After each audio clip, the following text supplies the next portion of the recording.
Okay, let's move on to the Xbox 360. To be quite honest, you know, some of the games look really good on there.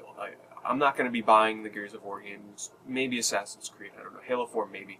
But there's a couple of games here that I really want to talk about. And these are all Xbox Live Arcade games, but these are games that not many people are talking about. One of which is Deadlight. This here is another one of my most anticipated games. This is sort of a game that's similar in style to Out of This World, Flashback. It's one of those sort of old side-scrolling platforming adventure games, but it has an amazing presentation and art style. Really looking forward to that on Xbox Live Arcade. Also, Dungeon Fighter Live. It's going to be a 4-player online co-op, hack-and-slash action RPG. Definitely seems like my kind of game. Looks pretty interesting. And also Dust, an Elysian tale. This is a 2D side-scrolling beat-em-up game that has a very heavy emphasis on combos, and the graphics look really fun. The combat looks really fun, of course, and that's also coming out on Xbox Live Arcade. Really quickly, I just want to touch on a PC game, and that is Wizardry Online. Unfortunately, this is going to be a free-to-play MMO. I know, I was really hoping for a new Wizardry game, old-school dungeon crawl, but what really interests me about this is death in this MMORPG can be permanent. So it's sort of a roguelike MMO. Think hardcore mode in Diablo 3, but on an MMO scale. So think you're playing World of Warcraft, or Final Fantasy XI, or Rift, or Star Wars: The Old Republic. And when your character dies, there's a chance, depending upon what kind of items you use to decrease that chance of it happening. But your character can die. You can lose your character forever. All the items that were equipped, and that's my kind of game. So I can't wait to try that out. That's coming out on PC. Okay, and last is just multi-platform games, first of which is Castlevania Lords of Shadow 2.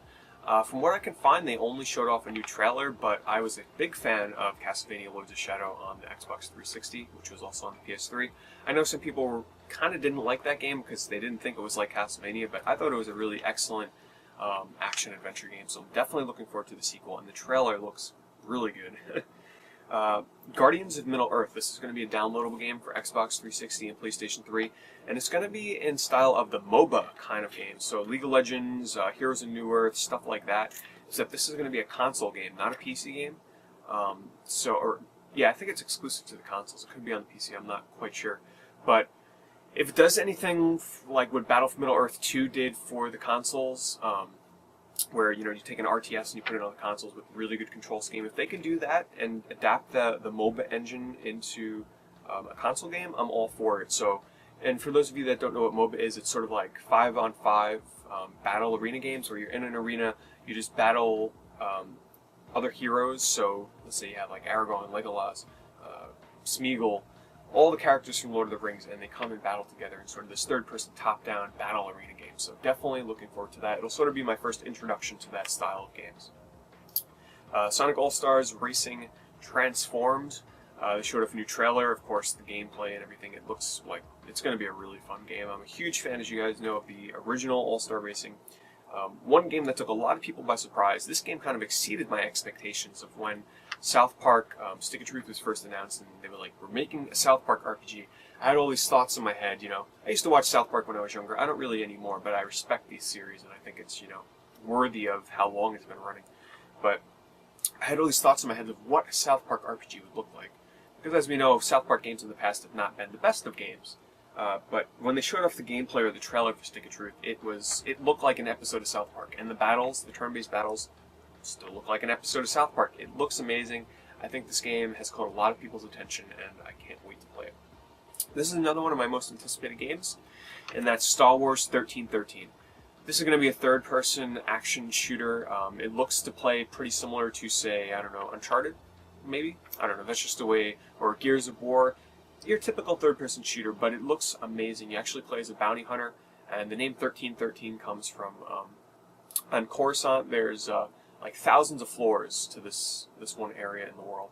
And you play on floor 1313, which is sort of known as the dark, grimy, dark world of Star Wars that hasn't truly been explored in the Star Wars universe. So we're going to get to see an M-rated, I'm assuming, Star Wars game that has some really over-the-top action, and the graphics, at least in the trailer, and the actual gameplay looked amazing. Watch Dogs, a lot of people are anticipating this. They showed it off at the end of the Ubisoft press conference, and it looks really pretty impressive. I don't think I'm quite as wowed as some people are because I want to know more. I want to know the core gameplay elements of how this game will play online. How do you interact between the characters? You know, what happens when at the end of the gameplay it shows the camera switch from one character to another. But in the gist of things, it seems like you play in a world where you play as a character that can hack anything. You can hack traffic lights, you can hack cell phones, you can find out, you know, everybody around you, information about them, what diseases they have, their hostility towards you, how likely they are to attack you. There's a lot of mystery shrouding this game. The graphics look very impressive. It's a third-person action adventure. It kind of started off looking like a very slow-paced Grand Theft Auto open world, where you sort of try and blend in and not get noticed, and it sort of evolves into this futuristic, in terms of the technology that's being used, sort of really sci-fi third-person game. It looks really impressive, and I can't wait to see how that game develops. The new Lara Croft game, Tomb Raider, looks to be shaping up really well. I was very happy to see that in the new gameplay that they showed, they didn't really overabuse the sort of item highlighting that they did when they first showed this game off, sort of holding your hand to show you exactly all the things that you should be interacting with in the game. It looks more like a very cinematic third-person action game now that I'm really looking forward to. And lastly, one game that not a lot of people probably even know was announced is Zeno Clash II, which is coming out on the PC, PS3, and Xbox 360, I believe. And the original was on the Xbox 360 PC, and it was a first-person fighting game, action game, adventure game. Very weird, very surreal. The graphic style, character designs were very out there, sort of sci-fi fantasy, very creepy, atmospheric, and eerie. I absolutely loved the first one on the Xbox 360. The combat just felt right. Left punch, right punch were mapped to the trigger buttons, and it just felt like combat really worked well with the controller. The sequel, because the first game was sort of linear, the sequel is going to be open world and multiplayer with online, drop in and out. Can't wait for that. Zeno Clash is a game that not many people played, but you definitely have to check it out. And that'll about do it, guys. I might have left a game or two out here, but I hope you enjoyed my games that I'm looking forward to that were announced sometime around E3 2012. And there's a lot of stuff coming out. You know, now that I look at this list, maybe it wasn't quite as disappointing as I had thought. Well, press conferences were disappointing, but in terms of the list of games that are coming out in the near future, I'm definitely looking forward to it.